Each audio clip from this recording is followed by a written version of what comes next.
This segment of the Chopin podcast is brought to you by the Chopin Foundation of the United States, dedicated to promoting young American pianists and making Chopin's music accessible to all. Chopin's waltzes are dances that aren't meant to be danced to, as the saying goes. They're just meant to be listened to. But when faced with such an extensive discography of Chopin waltzes, it's hard to know where to start. Luckily, Jed Distler is here to offer his recommendations for the best Chopin waltz recordings over the past century.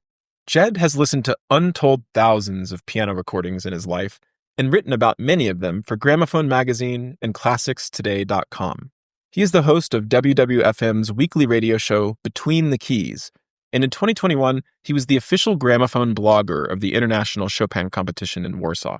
At the end of each episode of the Chopin podcast, Jed will share his thoughts on an exceptional recorded cycle of the given genre, as well as a memorable recording of an individual piece within that genre. Here are his picks for Chopin's waltzes.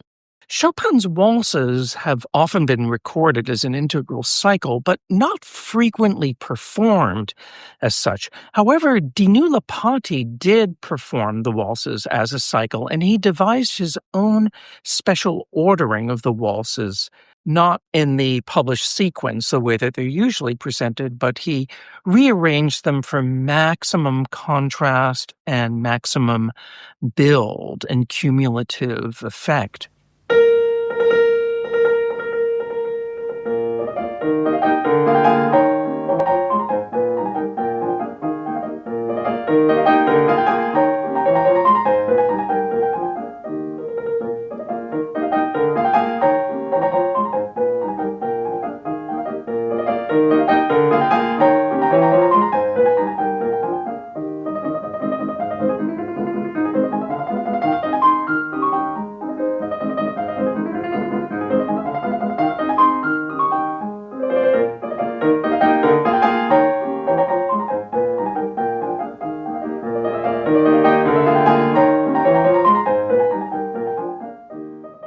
And his cycle of waltzes, recorded in 1950, set really high standards. His style did away with a lot of the arbitrary rubatos and sentimentality that one could hear from certain pianists of an older generation.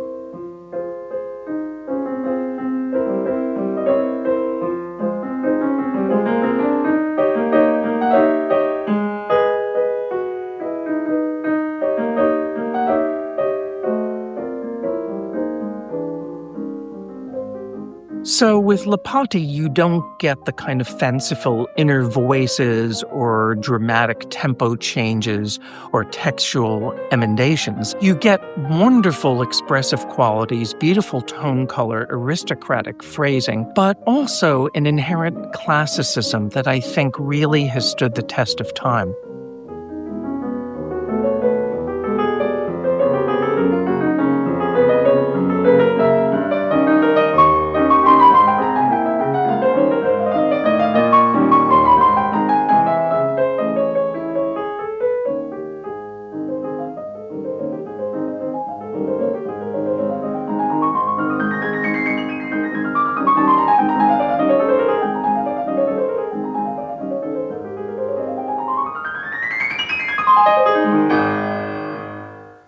For an individual recording of a Chopin waltz, I cannot resist Josef Hofmann's recording, which comes from a test pressing made for the HMV label in 1935. These are probably Hofmann's best recordings, along possibly with his Brunswick acoustic recordings from 1923.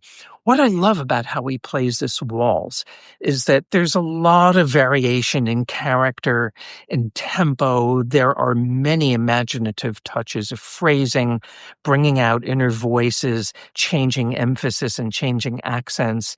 And the fast passage for the right hand, he really plays at quite a clip. Yet his control of the instrument is immaculate. And some of the little retards that he makes and some of the little breathing points and accents all seem very, very precisely worked out. And I think he really did so, but it doesn't sound like it.